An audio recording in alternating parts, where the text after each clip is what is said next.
So hello engineer, कैसे हैं आप सब। आज की वीडियो में दोस्त हम बात करेंगे आपके electrical instrument and measurement subject के चैप्टर नंबर 3 को आज हम स्टार्ट करने वाले हैं। इस वीडियो के माध्यम से दोस्त आज मैं इस चैप्टर को स्टार्ट कर दूंगा, जिसमें इस चैप्टर के अंतर्गत आपको केवल और केवल दो टॉपिक को पढ़ना है। इस चैप्टर में एक पढ़ना है आपको इलेक्ट्रोडायनमोमीटर टाइप वाट मीटर और एक पढ़ना है डिजिटल वाट मीटर। तो दोनों वाट मीटर को पढ़ना है। तो इस वीडियो में मैं 5 मार्क्स का इंपॉर्टेंट क्वेश्चन होते हुए इलेक्ट्रोडायनमोमीटर टाइप वाट मीटर को डिस्कस करने वाला हूं। अगली वीडियो में आपको डिजिटल वाट मीटर को बता दिया जाएगा। तो केवल और केवल दो वीडियो में ये चैप्टर आपका समाप्त हो जाएगा। इसमें और इसके अलावा कुछ भी नहीं पढ़ना है। जितनी भी चीज़ें मैं इस वीडियो में बताऊंगा, इन दोनों वीडियो में जो दो वीडियो अपलोड होंगी वाट मीटर से रिलेटेड, उसी में ही आपका चैप्टर एंड हो जाएगा। केवल दो टॉपिक को पढ़ना है, जिसमें एक है इलेक्ट्रोडायनमोमीटर टाइप वाट मीटर और जो आपका दूसरा है वो है डिजिटल वाट मीटर। इसमें सभी चीज़ों को देखना है कि इसका कंस्ट्रक्शन कैसे होता है, वर्किंग कैसे होता है, इसका डायग्राम कैसे होता है, सर्किट के साथ कैसे कनेक्ट होता है, लोड के साथ, और इसका एडवांटेज डिसएडवांटेज सभी चीज़ों को देखेंगे। तो चलिए बिना किसी टाइम वेस्ट के वीडियो को स्टार्ट करते हैं। दोस्त, इस वीडियो को देखने के बाद आपके 5 मार्क्स यहाँ से फिक्स हो जाएंगे, क्योंकि ये कई बार आपके मैक्सिमम बार आपके सेमेस्टर एग्जाम में, बीटीयूपी सेमेस्टर एग्जाम में पूछा जा चुका है। तो चलिए आज की वीडियो को हम स्टार्ट करते हैं। दोस्त, यहाँ पे हम सबसे पहले देखेंगे चैप्टर में पढ़ना जो है वो है वाट मीटर।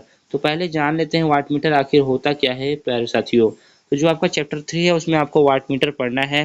तो पहले इसके इंट्रोडक्शन को देखेंगे कि आखिर वाट मीटर होता क्या है। तो वाट मीटर दोस्त होता है एक प्रकार का इलेक्ट्रिकल इंस्ट्रूमेंट, एक प्रकार का मापक विद्युत उपयंत्र होता है, जिसका जो कार्य होता है वो होता है विद्युत शक्ति को मापना। कहने का मतलब है इलेक्ट्रिकल पावर को मेजरिंग का कार्य कौन करता है, वाट मीटर करता है। और ये वाट मीटर किस में करता है, वाट में करता है, और अधिक होने पर किलो वाट में ये रीडिंग को शो करता है, इसलिए KW से इसकी यूनिट को दिखाते हैं। और यह क्या करता है, विभिन्न इलेक्ट्रिकल राशि को के इलेक्ट्रिकल पावर को मापने में किया जाता है, इलेक्ट्रिकल पावर को मापने में किया जाता है। ये स्पष्ट रूप से यहाँ पे लिखा हुआ है मेरे प्यारे साथियों। दोस्त, यहाँ से आपको सारी चीज़ें क्लियर हो पा रही होंगी। और इसके बाद देखते हैं कि इन उपकरणों का उपयोग व्यापक रूप से इलेक्ट्रिकल पावर के ट्रांसमिशन और डिस्ट्रीब्यूशन में किया जाता है। इस चीज़ों को भी आप लोग याद रखेंगे कि ट्रांसमिशन और डिस्ट्रीब्यूशन में इन टाइप के इंस्ट्रूमेंट का यूज अधिक से अधिक, मैक्सिमम से मैक्सिमम किया जाता है मेरे प्यारे साथियों। तो यहाँ से इसके सिंबल को हम देखना चाहें, यदि आप देखना चाहते हैं कि वाट मीटर का सिंबल किस प्रकार से होता है, किस प्रकार से वाट मीटर को रिप्रेजेंट किया जाता है, प्रदर्शित किया जाता है, तो उसको भी देख लेते हैं। तो कुछ करना नहीं होता है दोस्त, यहाँ पे एक सर्कल यहाँ पे बनाएंगे और बीच में वाट मीटर है तो W लिखेंगे, जिस प्रकार से अमीटर में A और वोल्ट मीटर में B, और ऐसे यहाँ पे दिखा देंगे। यही एक क्या हो जाएगा, सिम्बॉलिक रिप्रेजेंटेशन हो जाएगा।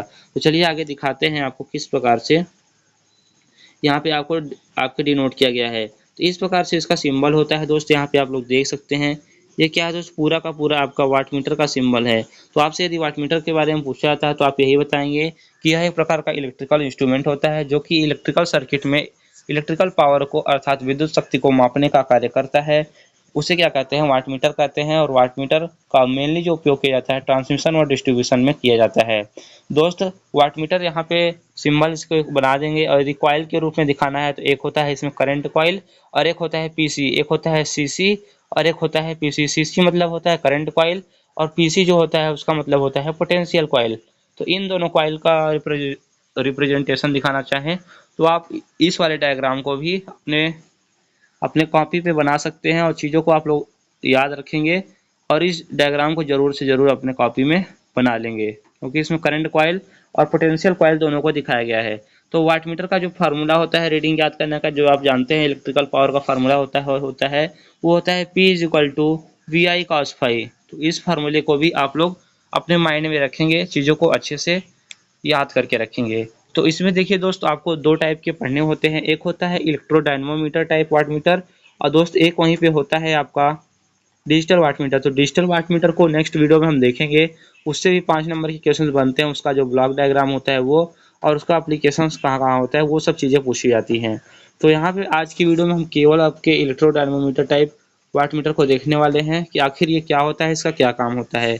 तो दोस्त, आपके कई वीडियो में मैंने बता चुका हूँ कि जो आपका इलेक्ट्रोडायनमोमीटर टाइप वाट मीटर हो, चाहे फिर इलेक्ट्रोडायनमोमीटर टाइप अमीटर ही हो या फिर वोल्ट मीटर, ये एसी और डीसी दोनों ही सप्लाई के लिए क्या होते हैं, अप्लीकेबल होते हैं। एसी या डीसी दोनों ही सप्लाई के लिए क्या होते हैं, अप्लीकेबल होते हैं, यूज किए जा सकते हैं। दोस्त यहाँ पे देखेंगे तो यहाँ पे आपको देखना है किस प्रकार से चीज़ों को किया जा रहा है। तो यहाँ पे आपको देखना है कि किस प्रकार से आपको सारी चीज़ों को याद रखना है। डायनमोमीटर टाइप वाटमीटर की हम बात कर रहे थे यहाँ पे, तो आपको सारी चीज़ यहाँ पे फोन स्क्रीन पे दिख रहा होगा। तो ये क्या बताया दोस्त, ये आपका एसी और डीसी दोनों के लिए क्या होता है, अप्लीकेबल होता है। तो इस प्रकार से आप लोग याद रखें कि एसी और डीसी दोनों ही सप्लाई के लिए प्रयोग किया जाता है। यह मीटर अधिकतम उपयोग में लाए जाते हैं क्योंकि ये अत्यधिक यथार्थ व त्रुटि रहित होते हैं। क्या बताया दोस्त, ये अत्यधिक यथार्थ व त्रुटि रहित होते हैं, इसलिए इसको मैक्सिमम से मैक्सिमम यूज किया जाता है। इसके डायग्राम को यदि देखना चाहें, आपको दिखाना चाहें, तो ये कुछ इस प्रकार से इसका डायग्राम बनता है। एग्जैक्टली इस डायग्राम को आप लोग अपने कॉपी में जरूर बनाइएगा मेरे प्यारे साथियों। इसमें देखिए दो प्रकार के कॉइल का यूज किया जाता है, एक होता है करंट कॉइल और एक होता है पोटेंशियल कॉइल। तो जो करंट कॉइल होता है दोस्त, उसे मूविंग कॉइल भी कहा जाता है। उसे क्या कहते हैं दोस्त, मूविंग कॉइल भी कहा जाता है। करंट कॉइल को मूविंग कॉइल कहते हैं, जबकि पोटेंशियल कॉइल को फिक्स्ड कॉइल कहा जाता है। तो और ये क्या है, स्केल है, और यहाँ पे पॉइंटर लगा हुआ है, ये आपकी रीडिंग पूरा बता रहा है आपकी सर्किट में, और यहाँ पे लोड लगा के रखा गया है। इसी लोड की विद्युत शक्ति की खपत को गणना कर रहे हैं। दोस्त अब हम आगे बढ़ेंगे और देखेंगे सारी चीज़ों को किस प्रकार से चीज़ें आपकी हो रही हैं। तो चलिए इसके कंस्ट्रक्शन में देखते हैं कि इसकी संरचना किस प्रकार से बनी होती है, कैसे कैसे इसका निर्माण किया जाता है। तो देखिए पहले ही बताया कि दोस्त इसमें एक फिक्स्ड कॉइल होती है और एक मूविंग कॉइल होती है। तो फिक्स्ड कॉइल को करंट कॉइल के नाम से कहा जाता है, और जो आपका मूविंग कॉइल होती है उसे पोटेंशियल कॉइल के नाम से जाना जाता है, या फिर प्रेशर कॉइल के नाम से जाना जाता है। तो क्या लिखेंगे इसमें, पहला लाइन लिखेंगे, इस प्रकार के वाटमीटर में एक फिक्स्ड कॉइल होती है जिसे करंट कॉइल कहा जाता है। क्या होता है दोस्त, जिसे करंट कॉइल कहा जाता है के नाम से जाना जाता है, तथा एक मूविंग कॉइल होता है जिसे प्रेशर कॉइल या फिर पोटेंशियल कॉइल के नाम से जाना जाता है। करंट कॉइल को दो भागों में विभक्त करके सीरीज में लगाया जाता है। कहने का मतलब है दोस्त, जैसे मान लेते हैं ये बहुत बड़ा कॉइल था, तो एक बहुत बड़ा क्या था, कॉइल था, ऐसे कॉइल था, तो इसे क्या करते हैं, विभक्त करते हैं दो भागों में, और दो भागों में विभक्त करने के बाद सीरीज में कनेक्ट कर देते हैं। कहने का मतलब है कुछ इस प्रकार से आप कॉइल को कर सकते हैं। इस प्रकार से देखिए सीरीज में डिवाइड हो गया है दोनों कॉइल, तो इस प्रकार से सीरीज में डिवाइड करते हैं किसको, करंट कॉइल को। उसके बाद क्या होता है दोस्त, यहाँ पे देखेंगे प्रेशर कॉइल कहते हैं, ये भी हो गया। करंट कॉइल को दो भागों में विभक्त किया जाता है, जबकि मूविंग कॉइल जिसे प्रेशर कॉइल भी कहते हैं, यह कॉइल स्पिंडल के सहारे इस प्रकार लगी होती है कि फिक्स्ड कॉइल के मध्य आसानी से घूम सके, रोटेट कर सके। तो जो पोटेंशियल कॉइल होता है वो रोटेट कर सकता है किसके मध्य, करंट कॉइल के मध्य। तो चल कुंडली के सिरे पर हाईली रेजिस्टेंस आर लगा होता है, जो चल तंत्र का विरोध करता है। क्या लगा होता है, हाईली रेजिस्टेंस, यहाँ पे बताया मैंने कि हाईली रेजिस्टेंस लगा आर लगा होता है, जो क्या कहता है, चल तंत्र मतलब कि पॉइंटर का क्या करता है, विरोध करता है। तो इस प्रकार से इसके डायग्राम को पहले हम समझाते हैं आपको अच्छी तरीके से। देखिए ये जो आपका दोनों दिख रहा है, ये क्या है, आपका करंट कॉइल है। ये क्या होता है, फिक्स्ड होता है, किसी प्रकार से रोटेट नहीं कर। ये दोनों जो कॉइल है इसे सीरीज में क्या किया गया है, स्प्लिट कर दिया गया है दो भागों में, और यहाँ से सप्लाई दिया जा रहा है इस प्रकार से दोस्त। और इसके जो मध्य में होता है, तो स्पिंडल के सहारे इसमें क्या लगाते हैं, प्रेशर कॉइल लगाते हैं, जिसे आप भी क्या कहते हैं, मूविंग कॉइल भी कह सकते हैं। तो प्रेशर कॉइल यहाँ पे दिखाया गया है, और यहाँ से लोड को कनेक्ट किया गया है। तो वही डायग्राम आपको सर्किट में भी दिखाया गया था, यहाँ भी दिखाया गया। ये थोड़ा इजी हो जाता है डायग्राम। और यहाँ पे स्प्रिंग कंट्रोल के लिए लगाया गया है, स्प्रिंग लगाया गया है, ऐसे ऐसे देख सकते हैं, कई बार करके स्प्रिंग को लगाया गया है। और यहाँ पे एक हाईली रेजिस्टेंस लगाया जाता है, जो कि क्या कहता है, पॉइंटर की गति का विरोध करता है। पॉइंटर कहाँ पे है दोस्तों, तो यहाँ पे एक पॉइंटर दिखाया गया है, जो ये यहाँ पे है। और यहाँ पे स्केल पे रीडिंग क्या होती है, मिलती रहती है कि कितना किलोवाट का इस लोड द्वारा क्या किया जा रहा है, कंजप्शन किया जा रहा है, उपयोग किया जा रहा है, उपभोग किया जा रहा है। तो इस प्रकार से आप पहले इसके कंस्ट्रक्शन को कैसे लिखेंगे उसको हम बताते हैं। दोस्त लिखेंगे इस प्रकार के वाटमीटर में, पहले लिखेंगे इस प्रकार का वाटमीटर एसी सप्लाई और डीसी सप्लाई दोनों के लिए अप्लीकेबल होता है, यूज किया जा सकता है। इसमें एक करंट कॉइल होता है और एक प्रेशर कॉइल। करंट कॉइल को दो भागों में स्प्लिट करते हैं, वो भी सीरीज में। और जो करंट कॉइल होता है उसे फिक्स रखा जाता है, इसलिए इसे फिक्स कॉइल भी कहते हैं। और जो आपका क्या होता है दोस्त, जो आपका प्रेशर कॉइल होता है उसे क्या कहते हैं, मूविंग कॉइल कहते हैं, क्योंकि ये दोनों के मध्य में क्या कर सकता है, आसानी से इजिली क्या कर सकता है, रोटेट कर सकता है, घूम सकता है ये कॉइल। तो यहाँ पे इसकी वर्किंग को समझेंगे तो और अच्छे से समझ में आएगा। और एक पॉइंटर लगा होता है तथा एक हाईली रेजिस्टेंस आर लगा होता है, जो क्या करता है पॉइंटर की गति का अर्थात चल तंत्र की गति का विरोध करता है मेरे प्यारे साथियों। तो इसकी वर्किंग प्रिंसिपल को देखेंगे। आशा करता हूँ इस डायग्राम को, इस भी डायग्राम को और जो अभी ऊपर आपको डायग्राम दिखाया गया उसको भी आप लोग या अच्छे से बना लेंगे। दोनों ये जो डायग्राम है इसको भी आप लोग अपने कॉपी पे अच्छे से बना लेंगे। ये दोनों डायग्राम को, इसके कंस्ट्रक्शन को अच्छे से लिख भी लेंगे। तो चलिए आगे बढ़ते हैं, इसकी वर्किंग की ओर देखते हैं। जो इसका वर्किंग होता है दोस्त, कैसे काम करता है या आखिर काम कैसे करता है, इसके बारे में हम डिस्कस करते हैं। तो इसकी वर्किंग प्रिंसिपल में देखेंगे, जब वाट मीटर को परिपथ से जोड़ा जाता है, जब भी वाट मीटर को सर्किट से क्या करते हैं, कनेक्ट करते हैं दोस्त, जोड़ते हैं, तो क्या होता है करंट कॉइल में I1 धारा प्रवाहित होती है तथा I2 मूविंग कॉइल में प्रवाहित होती है। तो देखिए यहाँ पे अभी आपको जो बताया था, जब यहाँ से करंट क्या करेगा दोस्त, फ्लो करेगा।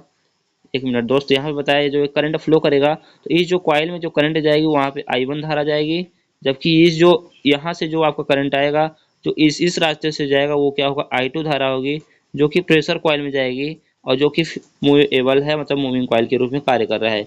यही इतने स्टेटमेंट में बताया गया है। और आगे बढ़ते हैं दोस्तों, तो इसके स्टेटमेंट को समझते हैं।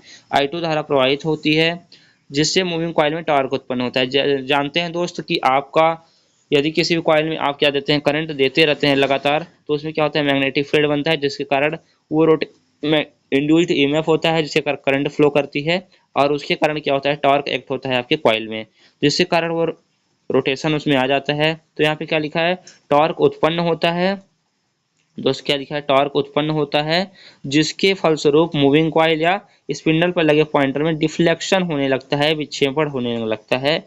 मूविंग कॉइल में उत्पन्न मैग्नेटिक फील्ड I2 पर निर्भर करता है कि कितना ज़्यादा I2 करंट की वैल्यू का मान है या फिर कितनी वैल्यू है। सारी चीज़ों को आप लोग यहाँ से नोट कर पाएंगे। तो पहले आपके करंट कॉइल में I1 करंट जाएगा और आप जो आपका पोटेंशियल कॉइल है, जो मूविंग कॉइल जिसे कहते हैं, उसमें I2 करंट जाएगा। तो जो मूविंग कॉइल होता है उसमें टॉर्क एक्ट होगा जिसके कारण वो क्या करेगा, टॉर्क एक्ट होने पर क्या करेगा, रोटेट करेगा, पॉइंटर में डिफ्लेक्शन होगा और जो ये निर्भर करता है वो I2 करंट पर ही कम्प्लीटली क्या करता है, निर्भर करता है। तो अब हम आगे बढ़ते हैं दोस्त। इसमें कंट्रोलिंग टावर के रूप में स्प्रिंग फास्फर ब्रांच की बनी हुई लगी होती है। अभी आपको बताया दोस्त, ये जो आपका लगा हुआ है दोस्त, ये क्या है, जो ग्रीन कलर से आपको दिख रहा है, ये आपका क्या है, फास्फर ब्रांच का स्प्रिंग लगाया गया है जो कि कंट्रोलिंग टावर के रूप में यूज किया जा रहा है। यहाँ पे देख ग्रीन कलर में लगा हुआ है दोस्त इस प्रकार से, तो आप लोग देख पा रहे होंगे। ये क्या है, फास्फर ब्रांच की बनी हुई स्प्रिंग का यूज किया गया है जिसका यूज कंट्रोलिंग के लिए किया जाता है। और आर किस लिए लगाया गया है, रेजिस्टेंस किस लिए लगाया गया है, तो ये हाई रेजिस्टेंस पॉइंटर के डिफ्लेक्शन को का विरोध करने के लिए लगाया गया है। तो इसमें फास्फर ब्रांच की बनी हुई स्प्रिंग लगी होती है तथा डैम्पिंग को कम करने के लिए एयर फ्रिक्शन डैम्पिंग का यूज किया जाता है। एयर फ्रिक्शन डैम्पिंग को यूज में लाया जाता है। तो इन सारी चीज़ों को याद रखेंगे कि इसमें एयर फ्रिक्शन डैम्पिंग का यूज होता है तथा कंट्रोलिंग टावर के रूप में स्प्रिंग कंट्रोल का यूज किया जाता है। अब हम इसके एडवांटेज मतलब कि मेरिट एंड डीमेरिट को देखेंगे, किसके क्या लाभ हैं, उसकी क्या हानियां हैं। तो इसका एडवांटेज क्या है दोस्तों, यह इंस्ट्रूमेंट जो होता है दोनों सप्लाई पे वर्क कर सकता है, AC सप्लाई हो चाहे वो DC सप्लाई हो, दोनों पे ही ये इंस्ट्रूमेंट कार्य करता है। जो दूसरा पॉइंट है दोस्त, इसमें विक्षेप जो होता है, इसमें जो डिफ्लेक्शन होता है शक्ति के समानुपाती होने के कारण पैमाने पर समरूप होता है। मतलब कि जो ये पावर के समानुपाती क्या होता है, डिफ्लेक्शन होता है। जितना अधिक इलेक्ट्रिकल पावर होगा उतना ही ज़्यादा इसके पॉइंटर में क्या होगा, आपको डिफ्लेक्शन देखने को मिलेगा। इसलिए कहते हैं जो इलेक्ट्रिकल पावर होती है वो आपके डिफ्लेक्शन के पॉइंटर के डिफ्लेक्शन के समानुपाती होती है। उसके बाद सावधानी से प्रयोग करके उच्च स्तर की परिशुद्धता को प्राप्त किया जा सकता है। ये भी पॉइंट आपको अपने माइंड में रखना है। और जो आपका होता है लास्ट पॉइंट, इन उपयंत्रों में हिस्टेरिसिस और ईडी करंट लॉस, हिस्टेरिसिस और ईडी करंट लॉसेस त्रुटियां नहीं होती हैं किसी भी प्रकार की। और जो इसका डिसएडवांटेज है उसको भी हम यहाँ पे देख लेते हैं इस वीडियो में। जो इसका डिसएडवांटेज है दोस्त, उसमें टॉर्क एंड वेट का रेशियो कम होने के कारण फ्रिक्शन एरर इसमें देखने को मिलता है दोस्त। गंभीर संभावना रहती है कि फ्रिक्शन एरर देखने को मिल जाए वेट और टॉर्क के रेशियो के कारण, कम होने के कारण। उसके बाद लो पावर फैक्टर पर वोल्टेज के प्रेरकत्व मतलब इंडक्टेंस के कारण गंभीर त्रुटि आ सकती है, यह भी इसका डिसएडवांटेज है। बाकी तो सारी चीज़ें यहाँ पे सही ही चल रही थी, गंभीर त्रुटि आ सकती है। तो दोस्तों मैंने बताया था इलेक्ट्रिकल थर्ड सेम के लिए नोट्स को डिजाइन कर दिया है।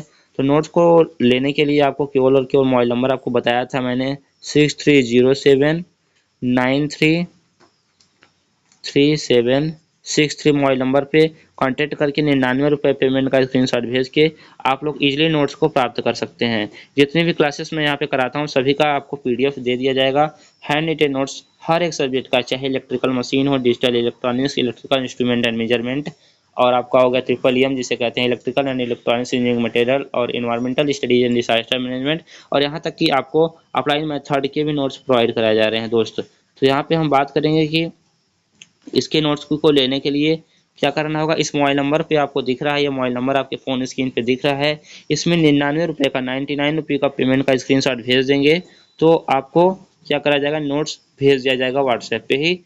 और पेमेंट किस नंबर पे करना है, तो पेमेंट आपको इसी नंबर पे करना है यदि आपको नोट्स को लेना है दोस्त। तो इसी नंबर पे आपको 6307933763 पे कांटेक्ट कर लेंगे, मैसेज कर लेंगे या फिर पेमेंट का स्क्रीनशॉट भेज देंगे 99 रुपये का, तो आपको क्या करेंगे, नोट्स वाले ग्रुप में ऐड कर देंगे, तो वहाँ से नोट्स आप सभी ले पाएंगे। तो दोस्त यहाँ से आपका ये वीडियो एंड होता है। तो मिलते हैं नेक्स्ट वीडियो में। 80% दोस्त मेरे, आपको पहले ही बताया था 81% मेरे आए हैं थर्ड सेमेस्टर में, तो आपके भी आएंगे, इसलिए आप कहते हैं कि मेरे नोट से पढ़कर आप भी अच्छा स्कोर कर सकते हैं। तो इस नंबर को आशा करता हूँ आप लोग नोट कर लिए होंगे। तो मिलते हैं नेक्स्ट वीडियो में नई जानकारी के साथ, तब तक के लिए जुड़े रहिए। Thanks for watching.